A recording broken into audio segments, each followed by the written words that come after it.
Olá, seja muito bem-vindo ao Pod Clean, o podcast da Clean. Esse é um programa voltado para pais, mães, tios, avós e todo mundo que faz parte do universo infantil.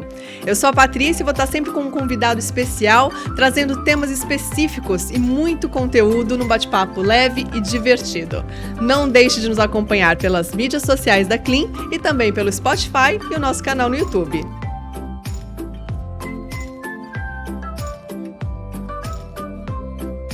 A cada geração nós temos a oportunidade de aprender com os erros e acertos da anterior. E nessa evolução se fala muito sobre novas maneiras de ensinar sem castigos e punições. O assunto de hoje é esse no Pod Clean. Eu sou a Patrícia, jornalista, mãe de uma princesa linda e tô aqui com a Sandra Reis, que é psicopedagoga e vai esclarecer várias dúvidas pra gente. Seja muito bem-vinda, Sandra. Obrigada pela oportunidade, feliz por estarmos aqui compartilhando esse tema tão importante, né? A ser vivenciado, inclusive. E tão não só falado. praticado, mas vivenciado. E é isso aí, nós estamos aqui para falar um pouquinho sobre isso, parentalidade positiva. Parentalidade positiva. Vamos começar então explicando, pessoal, o que é esse termo, de onde ele surgiu e por que ele tem sido tão falado ultimamente.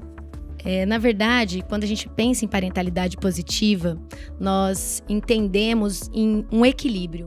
É um equilíbrio entre a punição, o autoritarismo e a permissividade. Quando a gente entende isso, parece que é simples. E parece que é óbvio também. Mas não é. Não é óbvio, tanto que nós temos a lei antipalmada no Brasil em 2014, super recente, temos menos de 10 anos. Sabemos que a primeira lei foi na Suécia, em 1979, e qual o caminho percorrido? Eu tenho ainda meu marido, meus pais, que contam histórias de agressões na escola. Quer dizer, eu não vou nem dizer de casa, porque em casa os pais... nós tivemos essa formação de que eu tenho o poder de punir o meu filho, que seja até de forma agressiva. Agressiva fisicamente, mas pode ocorrer bem além do físico, né? Pode ocorrer realmente com palavras, formas de agir, a própria punição, ela impede que a criança desenvolva a sua forma natural de entender os seus processos. E hoje a gente sabe que muitas das coisas que a gente traz e que a gente vivencia, elas têm a ver com traumas do passado, mesmo que seja inconscientemente, né? Então, assim, como é que dá para a pessoa que teve uma educação totalmente diferente? Eu apanhei da minha mãe, por exemplo, né? Não sou tão nova assim, não sou tão velha, mas também não sou tão nova, apanhei da minha mãe. Como é que a gente consegue entender que aquilo não era o adequado para poder mudar de atitude e ser pais e mães diferentes? Bom, a gente sabe que hoje, né, a ciência mostra que o nosso cérebro se desenvolve até 23 anos e que as fases mais importantes de assimilação desses processos estão relacionadas à primeira infância, à fase inicial. E é muito interessante isso que você disse, porque nós viemos dessa criação, nós tivemos isso como modelo, como parâmetro, né? E quebrar esse paradigma é algo realmente difícil no dia a dia. Eu digo por mim, assim, minha primeira graduação ela foi licenciatura. Não foi a pedagogia, que a pedagogia eu tive a alegria de fazer depois, porque eu tinha vivenciado a licenciatura e a gente pensa só no processo ensino-aprendizagem, né? A ensinagem. E aí você não pensa no ser humano. É muito engraçado. Parece que é óbvio você falar da humanização na educação, mas não é óbvio. O óbvio precisa ser dito, né? Quando eu consegui fazer a pedagogia, já estava gestora escolar e já atuava com educação infantil. Mas o principal que eu vivi nesse período foi meus filhos pequenos. Então, coincidiu esse processo, foi uma completa, né? Foi um florescer na minha vida muito forte de entendimento mesmo do que eu havia aprendido com relação à educação, com relação a como eu deveria educar os meus filhos, porque nós sofremos a pressão externa nessa educação, né? Quando a criança tem alguma reação, ela faz alguma coisa que não é aceitável socialmente ali a princípio, já todos os olhares, toda a pressão acontece. Você não vai fazer nada, você não vai dar educação para o seu filho, educação para sua filha. E eu me lembro que realmente teve uma cena muito forte para mim, que, como eu disse, em 2014 foi a lei antipalmada.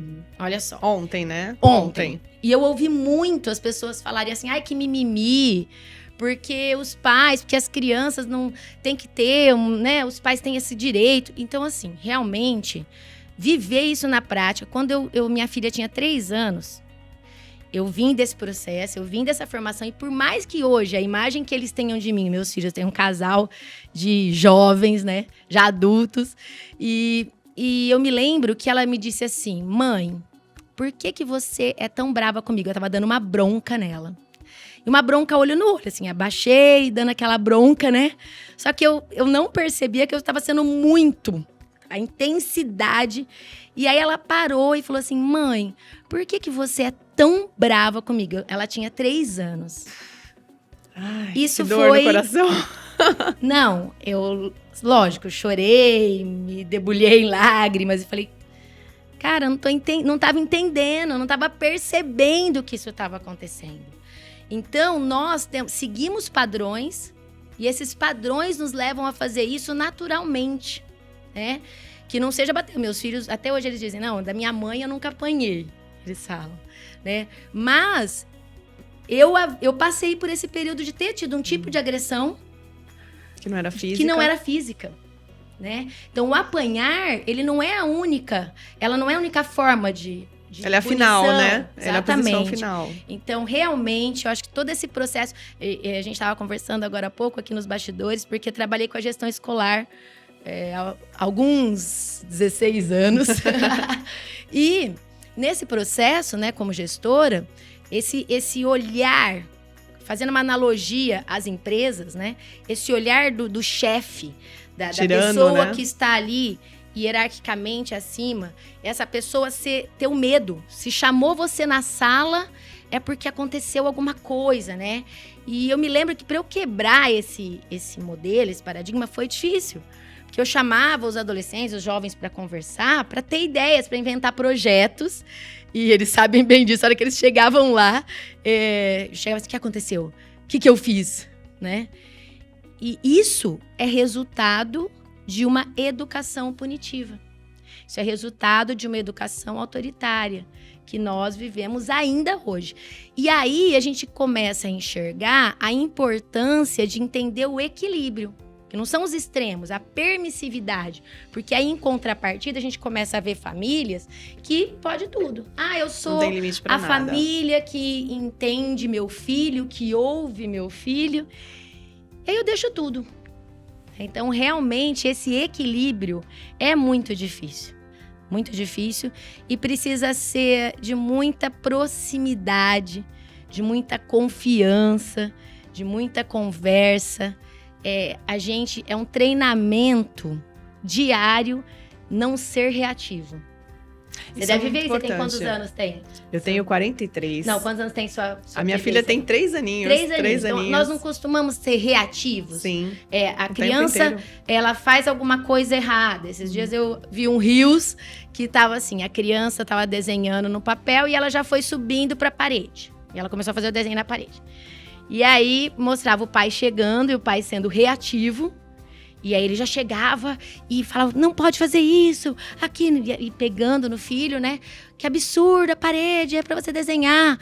E a primeira reação. E aí, já mostra, em contrapartida, a criança sentada numa mesa com um coleguinha.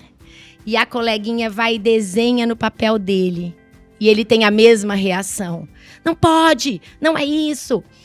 E, em contrapartida, o oposto, né? Treinar, não ser reativo. Então, o pai chega, respira fundo, conta até 10. Porque, inconscientemente, vem para nós aquele formato de criação que nós tivemos. É inconsciente, é automático você chegar e ficar bravo. E achar que ficar bravo é o que vai resolver, né?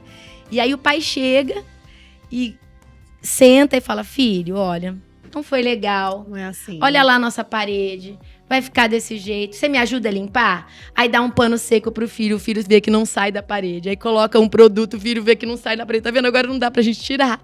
E aí, o que nós vamos fazer? Tem como contornar a situação, Na verdade, é trazer pra naturalidade da criança que quando ela errar, ela vai ter as consequências daquele erro. Eu sei que é um ser pai, ser mãe, ser educador, constantemente um treinamento, né?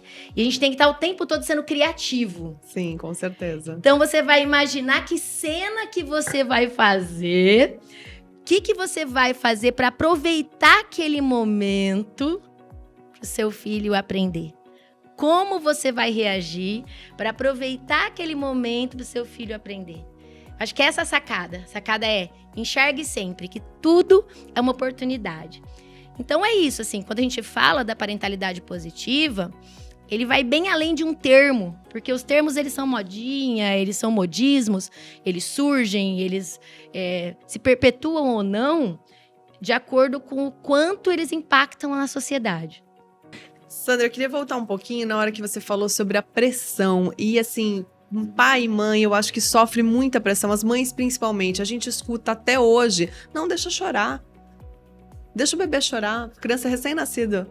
Não, olha, se você for lá, ele vai chorar mais ainda. Ah, se você acolher quando estiver fazendo birra, vai fazer mais birra ainda. Então, assim, como que você pode ajudar os pais, eu acho que principalmente as mães, nesse caso, a não entrarem nessa onda, nessa neura e nessa onda, dessa pressão externa que a gente sofre para ser diferente, para fazer as coisas de outro modo? É muito engraçado como a ciência antropológica, ela nos mostra que os primitivos, os primórdios, eles eram próximos, eles eram carinhosos, eles acolhiam, como a gente vê às vezes nos animais, inclusive. E com essa ideia toda de que a mulher tinha que se robotizar para ela se igualar ao homem no mercado de trabalho e que ela precisava arrumar tempo para amamentar e trabalhar, arrumar tempo para fazer tudo, as coisas, eu penso que foram se distanciando e acontecendo naturalmente na sociedade, né? E aí começaram a se criar alguns mitos. Se a criança... Eu vivi esses mitos e eu me arrependo muito no nascimento dos meus filhos de ter sofrido e ter cedido a essas pressões de não fica pegando no colo, porque vai ficar mal acostumado, porque... Então, assim, o que eu acredito? Faça o que você tem vontade e enxergue que a autoridade, ela não vem do autoritarismo, ela vem do respeito, da admiração, né? Qualquer relacionamento, ele só sobrevive com admiração.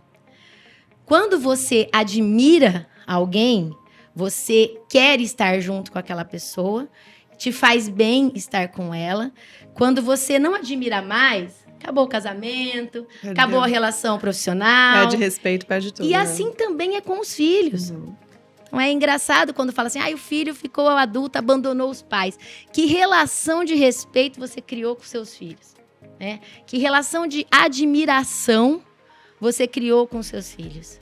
Então eu penso que entender que aquele momento, aquele laço, aquela afetividade... O que te faz bem, o que não te faz mal também. A gente precisa entender o que não passa do limite. Porque se vai prejudicar a minha saúde, eu não tenho que ficar 24 horas com o bebê no meu peito. Sim. Mas se não é só por conta de uma questão social, uma imposição que eu vou falar. Não, amor, 40 minutos. Coloca, guarda. Põe ali bonitinho dentro do berço. Não. Então, eu me lembro que eu cedi isso. Isso hoje, a minha, lógico, a consciência ampliada. Eu acredito que nós tenhamos essa visão aí do processo de aproximação. E esse processo de aproximação, ele gera, logo em seguida, a admiração, sem permissividade. Isso que eu ia perguntar, que é a pergunta mais difícil de todas desse nosso bate-papo. Como estabelecer um limite entre o não pode nada e o pode tudo? Como achar esse equilíbrio aí? Essa é a parentalidade positiva, né? Essa é a ideia da parentalidade positiva, tá nisso. Tá nesse equilíbrio entre um e outro, né? A permissividade, ela é algo muito forte também. Porque E pode ser nociva também? Pode não, ela é nociva, né? Ela é nociva porque ela tem a ver com não ter limites. Não ter limites. E principalmente quando a criança se aproxima da adolescência, essa questão dos limites, ela fica muito mais no limiar do cutucar a família, do estar, deixa eu ver como vai ser. E quando a criança é pequena, e principalmente hoje a gente vê aí as classificações, né, TDA, TDAH, e TOD e tudo mais, que eu vivi muito aí como psicopedagoga, a gente vê essas classificações que nada mais são do que as inteligências múltiplas. Né? São crianças que têm processos de entendimento, processos de atuação e diferentes, que precisam ser incentivados, lapidados, para que ela entenda o limite. Então, o limite precisa existir, o entendimento das consequências precisa existir. Tem um episódio que eu gosto sempre de contar dos meus filhos, quando eles eram pequenos, e eu sempre conversava sobre isso. Escolha, você que faz sua escolha. E teve um episódio onde tinha 2 festas no mesmo dia de aniversário. Uma era de priminhos e a outra era de um amiguinho da escola. Os dois, como eles tinham 2 anos de diferença, eles estavam sempre nos mesmos grupos de amigos. E aí eu sentei para eles e falei, olha, tinha acho que 7 e 9 anos, mais ou menos. E eu sentei e falei, vocês têm essas 2 festas. Vocês querem ir nessa ou nessa? Expliquei cada uma. Aqui, seus priminhos, sua família, né? Vai encontrar, tá esperando vocês. Aqui, seus amigos da escola, assim, assim. A hora que eu acabei de explicar tudo, aí eu falei, olha, não dá pra gente ir nos 2, porque são em cidades diferentes. Uhum. Então, vocês vão ter que optar. Aí, eles pararam, mãe, fala, qual que a gente vai? Fala. Aí eu falei, não, vá os 2 pro quarto, decidam e me digam o que vocês decidiram. Aí eles voltaram e falaram assim, mãe, escolhe você. É muito difícil a gente escolher. Olha só. Então, olha que engraçado, quando você coloca a escolha, né, na mão da criança, é importante a gente colocar essas escolhas. É importante, não aquela criança tirana que desde os 3, 4 anos, ela que decide a roupa que ela vai colocar. Tá um calor de rachar, ela coloca uma roupa de frio, ela tem que ser aquela porque senão ela não sai do jeito. Não é isso. Você vai explicar, você vai falar, você vai organizar, mas você não vai dizer, não pode. Né? Escolhem entre as autoridade, que estão adequadas, isso, olha, né? eu vou te trazer algumas opções, tá? E você pode escolher com essas opções. Eu não vou deixar a criança sair com uma roupa super de inverno, no calor, onde ela vai desidratar, ela vai passar mal. Então, eu tenho uma amiga que ela sempre fazia uma menção assim, se o meu filho estiver correndo pro meio da rua para ser atropelado, eu vou deixar ele escolher? Ele não tem essa noção. Então, algumas escolhas, elas precisam ser tolhidas pelo grau de maturidade na idade em questão. Então, esse é o processo de entender que não é, né, deixar a permissividade de lado e agir de forma racional. Eu acho que isso é muito importante. Às vezes a gente esquece que nós temos muito mais maturidade, muito mais experiência, muito mais anos à frente daquela criança e a gente acaba competindo, né? Eu mesma já passei por situações assim, de eu me ver assim, descontrolada por algum motivo e falo, gente, por que eu não tô tendo inteligência emocional de me controlar nessa situação? Exato. Sendo que minha filha tem 3 aninhos de idade. Não tem cabimento. Então, acho que isso é um bom lembrete, né? A gente sempre tentar recordar que sim, somos adultos, somos mais maduros, deveríamos ser pelo menos, né? E precisamos lidar melhor com aquela situação do que a criança pequena, né? Eis a inteligência emocional, exatamente, que você mencionou. Nós precisamos realmente retomar, né, a inteligência emocional também para as nossas crianças. Porque não é simples, não é imposição. Quando você sai do processo de imposição, de punição, você exige de você uma criatividade, paciência, né, o amor, né, tudo envolvido, tudo que é inerente ao processo educativo. E o processo educativo vem evoluindo. Ele não é só as linhas, né? As linhas ideológicas relacionadas a processos, linhas dentro da linha educacional, a gente tem que entender que o ser humano, ele é um só. Então, esse tratamento, esse entender que ele não é um ser que vai esquecer tudo que passou ali para a vida toda, não. Todos os processos que ele vivenciar serão processos que irão repercutir na sua vida, repercutirão de forma positiva ou não.